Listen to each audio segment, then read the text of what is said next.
हरियाणा में चुनाव संपन्न हो चुका है।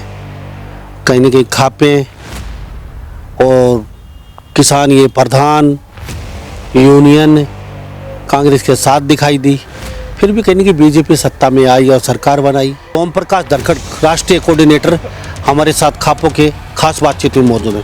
जो बात थी वो ये नहीं थी कि हम कांग्रेस के साथ खड़े थे ना, हमारी खाप जो थी वो किसी भी पार्टी के साथ नहीं थी।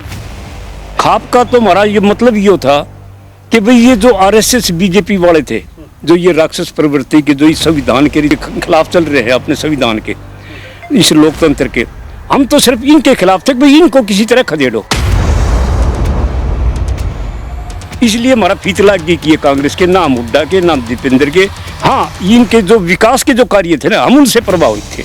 या तो बंसीलाल ने करे थे या भूपेंद्र हुड्डा ने करे थे, बाकी तो सारे मेरे बेटे अपने पेट भरने पर लगे रहे। लेकिन अभी एक खटके से 25,000 नौकरियां दे दी, अभी और 15,000 नौकरियां और वैकेंसी निकलने वाली, आगे और भी कह रहे हैं 25,000 और वैकेंसियां बिना पर्ची के, बिना खर्चे के नौकरियां मिली हैं। वही तो बात है, वो जो दिमाग घुमाने वाला, जो करने वाला, अपनी बात को लाने वाला, ये इनने कहाँ दे दी? ये नौकरी इनने नहीं दी, ये तो बहुत पहले से चलती आ रही है। फिर नौकरी नहीं है, ये तो दिहाड़ी पर 300-400 आदमी तो मैं लगा चुका था जब सर्विस में था। दिहाड़ी पे तो कोई लगा लो, ठेकेदारी पर था कोई लगा लो। हुड्डा साहब का, हुड्डा का सच ये खानदानी आदमी है, खापों का आदमी है। यो खानदान, इसकी जड़ें बहुत गहरी हैं। यो जिस तरह नीम का पेड़, ये पापड़ी के पेड़ से ये जड़ी ने कोई सच्ची आंधी तूफान हिला नहीं सकता। जड़ तो ओम प्रकाश चौटाला की बहुत गहरी थी, वो किसने कहा था वो चले जाएंगे? ओम प्रकाश चौटाला की कभी ना जड़ हुई ना हो। कांग्रेस तो कर दरकिनार कर रही है हुड्डा साहब को धीरे धीरे, जैसे शैलजा नहीं, कांग्रेस को एक मैन लीडर के रूप में। हुड्डा को क्या करेगी? हम तो ये कहते हैं जब हुड्डा ने कांग्रेस कर दी तो कैमरे भी गई कटेगी, और ना से दांस भी, इसकी तो जड़ें बहुत गहरी हैं। और हुड्डा कराएगा, आज बता दूं हूँ, नई पार्टी बना के करेगा, लाजमी करना पड़ेगा, जनता करवाओगी। कोई किसी की रखेल नहीं है, ये कांग्रेस पार्टी की रखेल है ये कुलवा। ये ठीक है भाई, कभी से चलते आए, लगते रहे, काम करते रहे था। ये जब कोई नकल वो दे देगा, लट दे देगा, तो ये क्यों मानेंगे?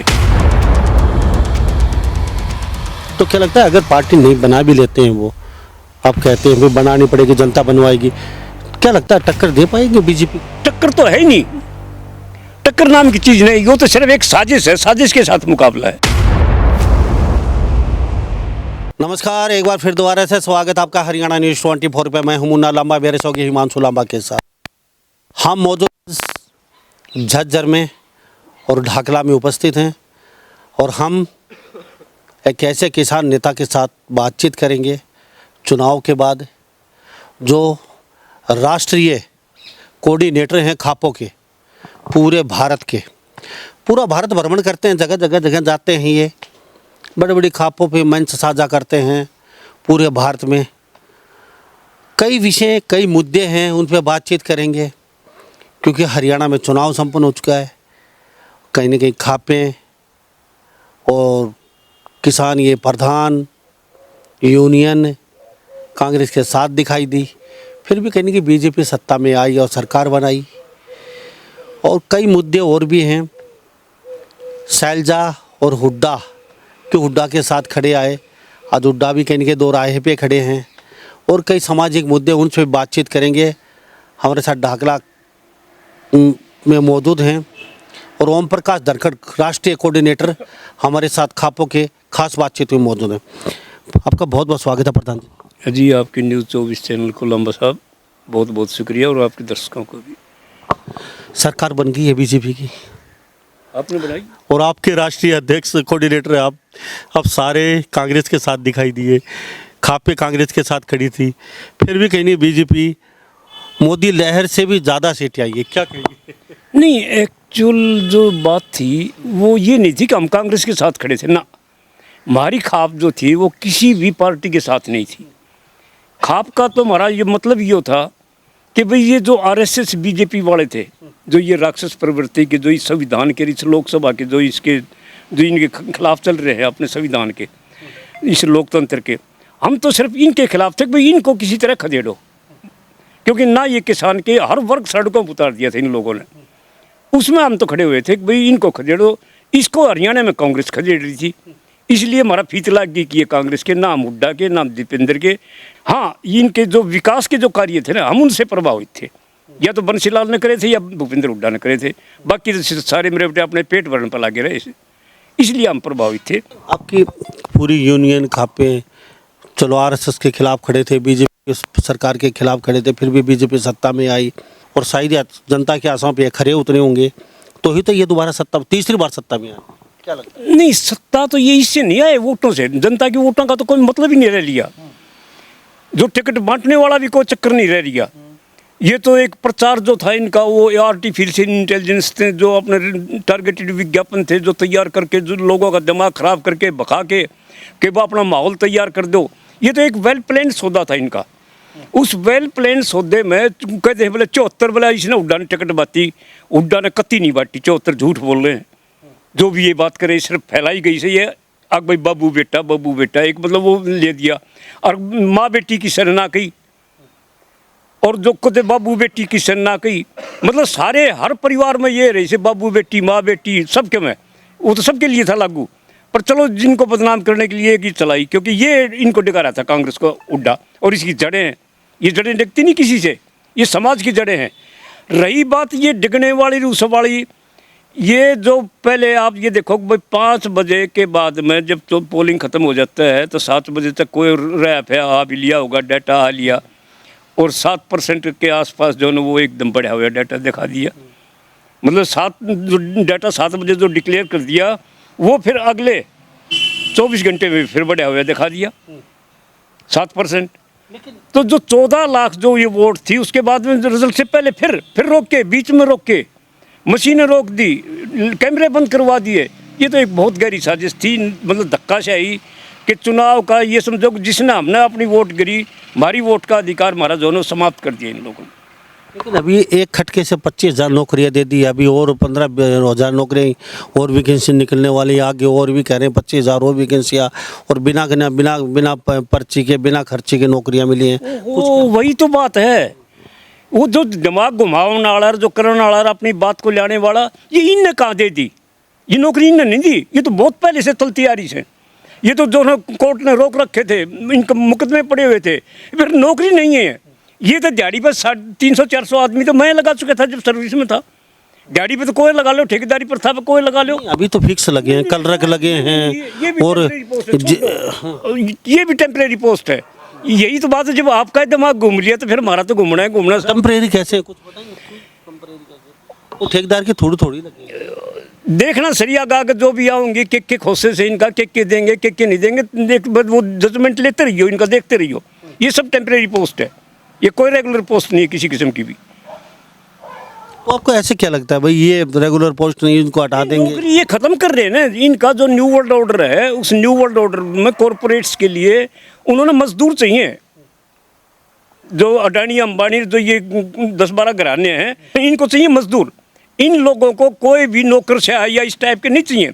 इनके तो अपने हैं और वो बाहर से लाओगे। अब क्या है कि मजदूर तो ये नीचे करेंगे सारे के सारे, ये लगाए इसी नकल फिर हटा देंगे, वो कोई खास बात नहीं होती। 3 नौकरियाँ की इनकी तो ये दिहाड़ी पे है। पर जो मेन मकसद है कि क्लास 2, क्लास 3, क्लास 1, वो पोस्ट कोई किसी किस्म की नहीं है, वो बाहर से आ रहे हैं। अब जज थे 129 में से 15 हरियाणा के, कर लो भर्ती। और इनमें भी जब देखोगे तो सारे में आपने नहीं पाओगे, यो शर्मा से, यो तिवाड़ी से, यो फलाना से, यो दखड़ा से, मतलब 95% से लेके और 60% तक बीच में, चाहे सेक्रेटरी आ गए, चाहे गवर्नर आ गए, चाहे राज्यपाल आ गए, चाहे इनके के नाम से ये सेक्रेटरी, इसके होम मिनिस्ट्री के आ लिए, मतलब जो भी नई भर्ती है, जज हैं, IAS हैं, IPS हैं, सब एक ही कौम के आ रहे हैं सारे हिंदुस्तान। हमारे साथ राष्ट्रीय कोऑर्डिनेटर खापों के डॉक्टर ओम प्रकाश धनखड़ मेरे साथ खास बातचीत में मौजूद हैं। इतनी नाराजगी क्यों है आरएसएस और बीजेपी से आपको? नहीं, ये इसको हिंदुस्तान को एक तंत्र शासन की तरफ धकेलने के चक्कर में है। जो वो बंच ऑफ थॉट्स जो किताब लिखी थी, और जो वो we and our nation identified जो डिफाइंड वर्ल्ड जो किताब लिखी थी इसने, MS कोलवलकर ने, सेम उसी चाल पे चल रहे हैं कि जब वो अभी भूल से अगर सत्ता हाथ लग जाए तो उस देश की सरकारी संपत्ति, जल जंगल और ज़मीन अपने 2-3 धनाढ़ विश्वसनीय साथियों को सौंप दें ताकि 7 जन्म तक भी आपकी सरकार ना जाए। वो सिर्फ अपनी सरकार लेने वाले चक्कर में फिर देश आज़ाद होते ही बंच ऑफ थॉट्स में फिर वो क्लियर कर दे है कि ये तो जो है एक तंत्र शासन होना चाहिए, लोकसभाएं, राज्यसभाएं, विधानसभाएं ये सारी बंद कर देनी चाहिए। ये SC ST BC OBC के बच्चों को कम से कम स्कूलों में दाखिले दो, इनको पढ़ाओ मत न। अगर कोई इनकी एक आधा जो है कोई पढ़ जा उसका जो है अपनी बेटियां दे दो। मतलब ऐसी ऐसी बेहुदा बातें जो कि मतलब भारत तो एजुकेशन का उसका कति नंगा ही नहीं आ रहा। इन्होंने तो सिर्फ मजदूर तैयार करने हैं कॉरपोरेट्स के लिए, और आगे जज आगे वो सब के में डिक्टेटरशिप लेके तानाशाही लेके आगे शासन वही होगा ताकि आगे फैसले करने वाले भी लोग। अब कांग्रेस आंट लेगी, राहुल चक्कर काट लेंगे, कोई नहीं सुननी इनकी, कोई जज नहीं सुननी। मतलब सबसे जो CJI चंद्रचूड़ है, आने वाले समय में जब हिस्ट्री लिखी जाएगी तो शायद इससे भी जो मतलब हाँ कोई वो लोग साहब जिसके सरकार होती है वो उसकी लाठी हाथ भी होते हैं, पावर होती है। इंदिरा गांधी ने तो इमरजेंसी लगाई थी, उस समय पता नहीं कितने संविधान बदल दिया था, कितने संविधान की धाराएं बदली गई थी उस समय भी। तो जिसकी लाठी उसकी बहस होती है तो ये क्यों नहीं करेंगे? उस समय इमरजेंसी में आपको भी सुपना पड़ा होगा शायद, पता नहीं क्या क्या करना पड़ा था। और रही हम अभी हम इमरजेंसी की बात के साथ साथ हम करें, अभी लोग कहते हैं कि हुड्डा राज में खर्चे और पर्चे से नौकरियां मिलती थी, लोग सिफारिश से बच्चे पास कर लेते थे। अब खर्चे पर्ची नहीं है, सीधे भर्ती हो जाते हैं, सिफारिश से कोई पास नहीं होता है। शिक्षा का क्षेत्र भी सुधरा है, तो ये भी जानना चाहेंगे। और आपको लगता है हुड्डा का कहीं ना कहीं अब गढ़ और हुड्डा का जो राज था कम से कम ख़त्म हो चुका है? आपको कभी लग रहा है ऐसा? क्योंकि अभी हुड्डा का तो कहीं वजूद रहा नहीं, कहीं शैलजा खड़ी है उनके टक्कर में, और हुड्डा को कहीं ना कहीं कांग्रेस भी दरकिनार करती जा रही है। दिनों दिन देख रहे हैं उससे पूरा पावर छीनी जा रही है धीरे धीरे करके। जिस तरीके से हम देख रहे हैं अभी पीछे गुजरात और महाराष्ट्र में अभी चुनाव हैं, वहाँ पर उनका चुनाव प्रचार में भी कहीं का नाम नहीं आया, जो लिस्ट हमने देखी उसमें। तो कहीं ना कहीं आपको लगता है हुड्डा का भी कहीं ना कहीं राहुल से या कोई ऊपर से जो इसके जो 40 चोर जो इसके साथ लगे हुए हैं, इस लड़के में बेचारे में घाटा नहीं है, पर इसको कुछ चारों तरफ से ऐसा घेर लिया, ऐसा दिमाग घुमाने लग रहे हैं इसका। यहाँ तो ऐसा सीट का अड्डा बना दिया, तो कोई चुनाव थोड़ी था यहाँ। अपने अपने साथ लिया, उन्होंने टिकट दे दी, उन्होंने इलेक्शन लड़वा, मुद्दा अड़ के खड़ा हो गया, या टिकट नहीं देनी नहीं, या तो देनी है देनी। मतलब ये तो एक वो चक्कर बना दिया था इसका चुनाव का। ये चुनाव नहीं छोड़ा था इन लोगों ने, पर चलो कोई नहीं, वो तो गया आया है। वो तो कांग्रेस की टिकट आपको लगता है लाख वोटों की मशीनों की जो एडजस्टमेंट थी, फिर भी चाहे कितना ही कर लिया, जनता ने वोट फिर भी इन्हीं को दी है। जनता नहीं दी इधर उधर। आप SC ST BC OBC का इन्हीं का डाटा उठा के देख लो और छोड़ो। बहुत से इसका प्रोजेक्ट कर रहे हैं कि इन्होंने नहीं दी, और मैं ये कह रहा हूँ कि इन्होंने 100% दिए हैं। मतलब 95% जैसे हमारे वाले में से जाटों की जो इधर से उधर हुई है, कुछ चौटाला कैटेगरी की, कुछ इंडिपेंडेंटा कैटेगरी की। हमारे तो सिर्फ 12% आई हैं। जो हमारे 22.5% जो जाट हैं, और जो मुस्लिम जाट और सिख जाट मिला के 27.8% है। अगर जो उनकी कैलकुलेशन करते तो 39% टोटल वोट पोल हुई हैं। तो हमारे जाटा की तो 12% आई है, बाकी तो इनने की आई से। हमारा ब्राह्मण बनिए जो इसके राजपूत जो ये इस टाइप के थे, राजपूत में भी कुछ थोड़ी बहुत आई है 1-2%, ऐसी बात नहीं है। बाकी जो किसान जातियाँ हैं वो वोट जो है ना हमारा यहाँ आई है इसमें। बाकी ये जो SC ST BC OBC ये जो 27% हैं, बाकी वोट वो सारी उन्हीं की आई हैं। आपको क्या लगता है हुड्डा साहब का? हुड्डा का सच ये खानदानी आदमी है, खापों का आदमी है। यो खानदान इसकी जड़ें बहुत गहरी हैं। यो जिस तरह नीम का पेड़, ये पापड़ी के पेड़ से ये जड़ी ने कोई सहची आंधी तूफान हिला नहीं सकता। तो जड़ तो ओम प्रकाश चौटाला की बहुत गहरी थी, वो किसने कहा था वो चले जाएंगे? हुड्डा सब तो बाद में आए। ओम प्रकाश चौटाला की कभी ना जड़ हुई ना हो। खुद मैंने भी पत्र दिखाया है, दिखा दूंगा नेक्स्ट टाइम आप आओगे। मैंने भी ताऊ देवीलाल को एक पत्र लिख के दिया था, मगर हम आपके साथ जब तक हैं, जब तक आप जिंदा हो, उसके बाद में हम नहीं होंगे। आप अपनी औलाद को इसको संभालो। चौटाला के लिए तो हमने ये लिखा था, और उसके बाद में चौटाला की सरकार आई भी नहीं है कभी, और आएगी भी नहीं। ये भी आप देख लेना, जो ये इसकी औलाद जो ये कर रही है, इनको तो भूल जाओ कि ये हरियाणा के कोई है। ये तो उन्हीं के वैसा रहे, उन्हीं के पीछा थे, उन्हीं के खेल झूठ बोल के इन्हें के खिलाफ वोट ले लेंगे, फिर उन्हीं के खिलाफ जाकर उनकी सरकार करेंगे। कांग्रेस तो दरकिनार कर रही है हुड्डा साहब को धीरे धीरे, जैसे शैलजा नहीं कांग्रेस को एक मैन लीडर के रूप में। हुड्डा को क्या करेगी? हम तो ये कहते हैं जब हुड्डा ने कांग्रेस कर दी तो कैमरे भी गई कटेगी। अरे ना सर दांस भी, इसकी तो जड़ें बहुत गहरी हैं। और हुड्डा कराएगा आज बता दूँ, जो देवीलाल वाला काम था वो देवीलाल वाला काम ये हुड्डा ने करना पड़ेगा। जनता लट दे देगी हुड्डा के भी, अक्तना आना पड़ेगा, मानना पड़ेगा। छोड़ सुसरी हो रही है पार्टी से, इसे गणे अंडे से और नई पार्टी बना के अब करेगा, लाजमी करना पड़ेगा। जनता करवाओगी, कोई किसी की रखेल नहीं है ये भाई कांग्रेस पार्टी की रखेल है ये कुणबा। ये ठीक है भाई, कभी से चलते आए, लगते रहे, काम करते रहे था। ये जब कोई नकल वो दे देगा, लट दे देगा, तो ये क्यों मानेंगे? टाइम आओगा, आप देखना झटका बहुत जल्दी। हम तो पता नहीं रहे या नहीं रहे उस टाइम तक। आपको लगता है हुड्डा साहब की भी उम्र दराज हो चुकी है वो भी, तो हुड्डा साहब को लगता है नई पार्टी बना के कम से कम देवलाल की तरह वो भी पूरे देश में कुछ बदलाव हो? वो जनता करवाओगी, हुड्डा करवाओ ना करो, आगे इसका छोरा करवाओगा। मन तो इसका छोरा भी वो एक पैदा हुआ था जब उस टाइम में कहीं मैं इसका नाम तो कि मैं ठीक सर कहीं दे दियो कि जब उन्होंने खातर थोड़ा नाम आराम तो लिया जा, वो नाम भी कि मैं इस डाल का दर दिया का हमने, तो वो भी ना लेना हुआ है मेरे ख्याल में आपने ना दीपेंद्र का छोरा। अच्छा, उसका एक कही थी किसी मंच पे हमने, मगर तो इसका छोरे का नाम तो मगर जो ये आज पैदा हुआ है मगर इसका नाम तो बढ़िया से धर लियो, कदे आगे जय बोलनी पड़ेगी क्योंकि ये तो खानदानी काम से भाई। तो आपको लगता है हुड्डा कांग्रेस मतलब कांग्रेस हुड्डा के बगैर कुछ नहीं? हरियाणा में तो कोई है नहीं, बाकी चाहे ये तड़ी पार ये जितने भी जो इनकी साथ से ये जोर लगा लेंगे, ये मिल लेंगे काट फांस। और जो मेन चीज़ है अब तो शासन इन्होंने वो एक तंत्र लाना है, डिक्टेटरशिप लानी है, ना कांग्रेस का ना इनका ना उनका। अगर ईडी CBI जिसका देखोगे वो ये करते चल भाई एक और ने ये महिलाओं वाला इस पुलिस वाला जींद वाला क्या काम चल रहा है। शर्म की बात है, डूब के मर जाना चाहिए, पर होना ही नहीं। मणिपुर कांड में ना होया, इसमें क्या होगा? पहलवान आंदोलन में ना होया, इसमें क्या होगा? हजारों केस है, इनका धंधा है, पेशा है। आप एक काम करवा दो ना, और कुछ नहीं तो, क्योंकि आपका चैनल बहुत बड़ा चल रहा है। ये मंदिरा में ये पुजारी बामणा की बजाय किसी हरिजना ने या जाटा ने या किसान ने इन्हें बैठा देने एक दिवा दो ना। ये मुफ्त का आराम का जो खान लग रहे मुफ्त में मंदिरा में बैठ बैठ के की सौदा ही हो, पैसा मारा लग गया बना हम, और फिर मेरे बेटे को घर कौन बार बालक पड़े इनके। ये इतना आरक्षण इनका क्यों है सारे हिंदुस्तान में? हर चीज में इनका आरक्षण, हर चीज में। इतनी नाराजगी क्यों है आपको? नहीं नाराज RSS से नाराजगी, ब्राह्मणों से भी आपकी नाराजगी साफ दिख रही है क्या? नहीं नाराजगी नहीं है, ये जो मानवता में आपस में ब्राह्मणों को तो आरक्षण नहीं, आरक्षण तो ब्राह्मणों को नहीं मिल रहा वही है, तो ना बनियों को मिल रहा है, ना जाटों को मिल रहा है, ना पंजाबियों को मिल रहा है। आप ये देखो हर लोकसभा सीट में, हिंदुस्तान की हर लोकसभा सीट में कोई लिखा हुआ है कि कागजों में ये आरक्षण नहीं, पर एक ब्राह्मण जरूर पाओगा विधानसभा का। हर लोकसभा में एक विधानसभा का ब्राह्मण पाओगा, जाके देख लियो। वो तो अपने हिसाब से टिकट जहाँ जीताऊ कैंडिडेट वहाँ उतार देते हैं। हाँ 2.5% जो है ना ये जीते ही न की वोटर जीते, कुछ तो होता होगा। और ऐसे ऊपर शासन से ऊपर तो आग के गुर्रे लकड़ जिस तरह आप गुर्रे काट रहे नहीं काटते। हमारे साथ डॉक्टर ओम प्रकाश धनखड़ राष्ट्रीय कोऑर्डिनेटर मेरे साथ खास बातचीत में बने हुए हैं।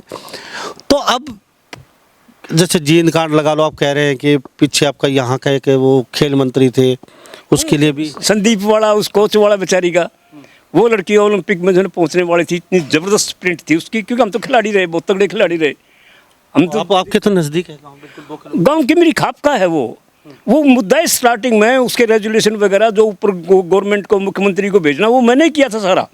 वो तो बाद में मेरे बेटे खाप प्रधान बनने लग गए, फिर तो खापा की चौधरी बनने लग गए वो अपना आप पे। ये मरेगा मारे का हाथ था। अब भाई खाप जो है धनखड़ खाप की चौधरी डाकले में नहीं बोले आज उड़ा होगी गणेगा बटता अंडे, तो वो तो फिर जब खाप के चौधरी हटने लग गया हमने अपने हाथ पीछे खींच लिए जी। उसका पिताजी भी खुद जो है अपने जो प्रिंसिपल साहब थे वो भी बस आगे उनके दासे में एक टोल था, उस टोल के में नहीं तो हमने तो वो मुद्दा उठा दिया था, SIT बैठवा दी थी, सबके हम लग रहे थे। और 100% उस लड़की को मैंने तो यहाँ तक भी कह दिया था DSP साहब को, मगर जी उस लड़की की ट्रांसफ़र होने वाली है, यहाँ की जद्दर की करेंगे, यहाँ एस्ट्रोटर्फ का कोई वो नहीं है किसी किस्म का, ना वो कोई ऐसा ग्राउंड है। मेहरबानी करके थोड़ा उस बच्ची का ध्यान रखियो, अगर जो आ भी गई तो कोशिश हमारी होगी कि हम उसको नहीं आने देंगे यहाँ, वो वहीं रहे।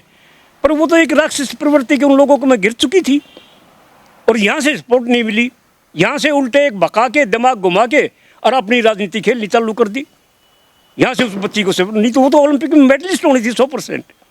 उसकी तो इतनी ज़बरदस्त बीक भी स्प्रिंट भी उसकी, मतलब बॉडी दे ही हालात जिस हिसाब किताब में थे, हम तो ये सोचते थे कि लड़के 100% लाइफ। मैं तो जब वह बच्ची सी थी, उसकी मम्मी थी या मौसी थी या काकी ताई कौन थी, जो बस में ले जाया करती उसने प्रैक्टिस करवा वास्ते, जब से देखा करते हैं उस बच्ची को तो वो कोर्ट में चल रहा है वो बेचारा। देखो जी, के भी चलो कहीं भी चलो, ये लोग स्पोर्ट्स को कबड्डी है, खिलाड़ी है, कुश्ती है, बॉक्सिंग है, मतलब जो किसान कौम के जो गेम है वो सारे ख़त्म करने हैं इन लोगों ने।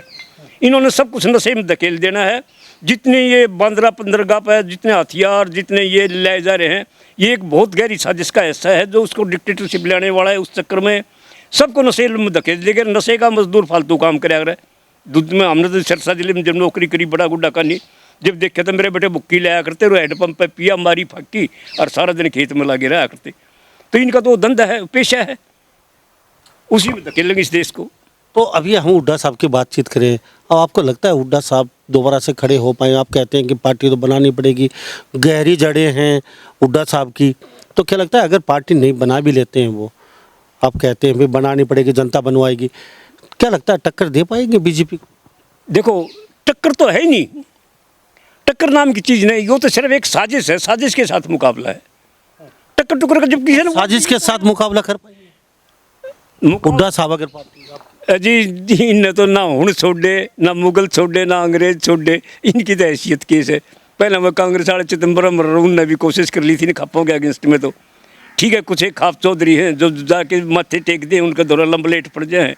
इस पगड़ी की रिश्की शान और जो जितने अपने धक्काशाही धरिया हुए हैं, बेकाऊ सौदे लालची सौदे कुछ हो जाए, अपना धंधा वो भी करे, उनका वो भी एक किस्म का उनका धंधा है, पेशा है। खापों को तो तोड़ने की साजिश गहरी रची जा रही है और कोई चक्कर नहीं है भाई किसी तरह इनका एक तंत्र शासन। और हमारा ये है कि सरदारों की मिसल, हमारी खाप और इनकी बाम से SC ST BC OBC इनकी बाम से एक बार ये इकट्ठे गठजोड़ कर लो। और मुस्लिम और सिख जाट, जो जाट से ये भी इनके जो साथ, मतलब जो मूल निवासी जिसने कुएँ हैं, जिनके गोतनाथ 36 बिरादरी मिल है, चाहे वो SC ST में BC में हो, चाहे कोई सी जातियों में भी हो, वो एक बार इकट्ठे हो लो, उसके बाद में टोए ना पाओगे। लेकिन मशीन तो इनके कंधे में दर दरवा की इसलिए देश से बाहर कराएंगे, देखिए झटका। लेकिन हम चलो मान लेते हैं आपकी बात, देश की बातचीत करें, आज विदेशों में डंका बज रहा है हिंदुस्तान का, सड़कें अच्छी हैं, नौकरियां। दूसरा हमने ना देखा, वो डंका क्या खास है, रोन लाग रहे से तो कनाडा ने ठोक दिए, कनाडा है न्यू कह बोले सबके ये करवा रहे से, मतलब जो तड़ी पार जिनकी अपना जो बचपन का जिन यो देख लिया तुम इस टाइप के आदमी हो, वो जाके दूसरे मुल्का में भी वो काम करवाना ना करवाना, मतलब छवि तो खराब होने लग रही है। लेकिन हिंदुस्तान के दो दुश्मन विदेशों में बैठे हैं, ये करवाओगे ये काम दूसरे मुल्का में जा जाके, उसने कत्ल करवा दो, उसने मरवा दो, उसके ऊपर कंट्रोल कर लो, इस देश का यो हिस्सा बेच दो, इस चीज़ का लद्दाख ने दे दो, इसने वो कर दो। ये तो इतनी गहरी साजिश है। फिर अडानी अंबानी को वहाँ सोना लकड़ेगा, वहाँ उसकी खान एल्यूमिनियम के खान है, वो फलानी खान है, नाम ले दिया कि 370 हटा दी, इंतई ज़मीन दे दे के, और वहाँ ज़मीन को हमने थोड़ी खरीदनी है, हमने ब्याह थोड़ी करवाने से, हमारे बाल ना करवाने उड़े ना, इन अडानी अंबानी ने करवाने। इनने तो ज़मीन लेके वहाँ से जो भी धातु हैं, जो मूल्यवान धातु हैं, वो वहाँ से निकालनी है, जंगल कटवाने। किसानों की हम बातचीत करें, MSP कई फसलों पे MSP दे दी, MSP पे फसलें खरीद रही हैं, ये साथ साथ बाजरा भी 150 रुपये गेहूँ में बढ़ा दी है, अब 2450 कुछ ऐसा है, पता नहीं 2350 2450 गेहूँ ले रहे हैं अभी। और हम बाजरा का रेट तो 2600 के आसपास है फिलहाल, और कई जो फसलें हैं वो MSP पे खरीद रहे हैं। अब की बार मंडियों में देखा जाए तो सारा पैसा खातों में जा रहा है, मंडियों में कोई ट्रैक्टर नहीं खड़े हैं, सब फसलें खरीदी जा रही हैं, और फिर भी आप कहते हैं किसानों को चौपट करनी।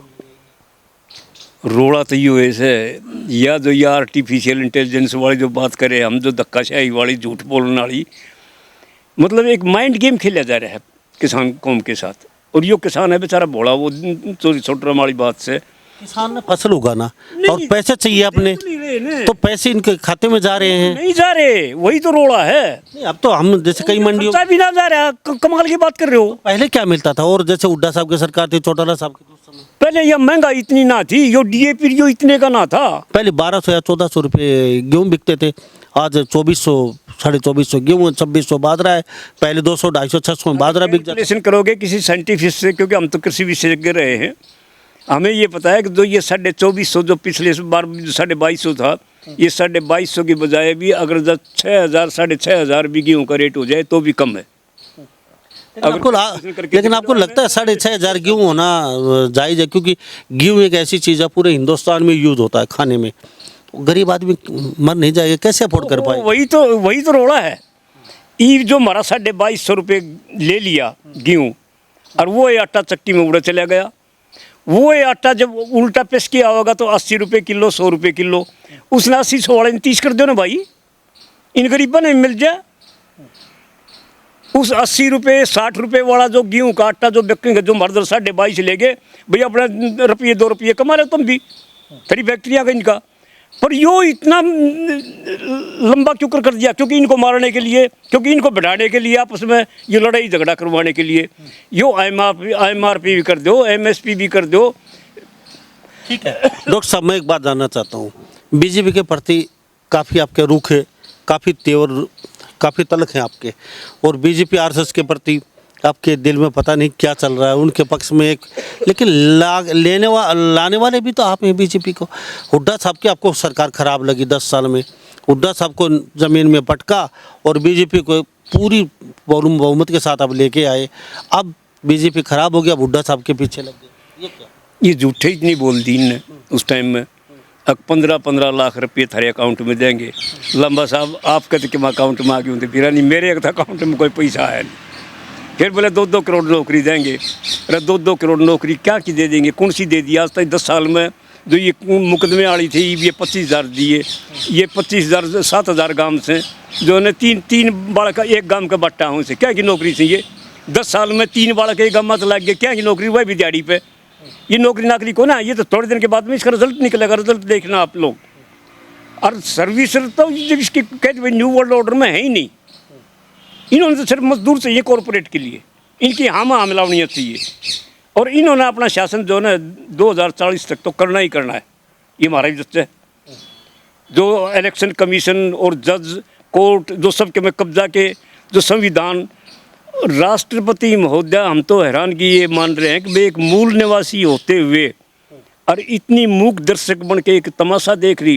कितना झूठ, कितना छल, कितना कपट, कितना इलेक्शन कमीशन, क्या क्या सांग हो रहा है। हम तो हैरान है कि भाई संवैधानिक पद पर बैठे हुए जो ना, और आजकल IAS IPS इनके ऊपर वो निकरदारी बैठा रखे हैं और दफ्तर में उनकी हुक्म चल रहा है, उनकी कहानी चल रहा है सारे। वो जो विनेश वाले में जो मशीन पकड़ी गई उस गाड़ी का मैं रात में, उसमें भी वो है पुलिस वाले, वो है बॉर्डर, वो है सबके लग रहा है उस गाड़ी के ऊपर चैप्टर। तो ये तो एक सांग था इनका। वो 90% वाली रिचार्ज वाली वो कोई झूठी बात नहीं है, वो तो एक मैनिपुलेट सारा इनका डमडमा है। भाई कोई बदल लो, क्यों रिजल्ट काट लो, इव ना किसी सुननी ना कोई जवाब देना। आगे कोई कोर्ट से नहीं, ज़्यादा से ज़्यादा इंटरनेशनल लॉ में चले जाएंगे, 5 साल और धक जाएंगे।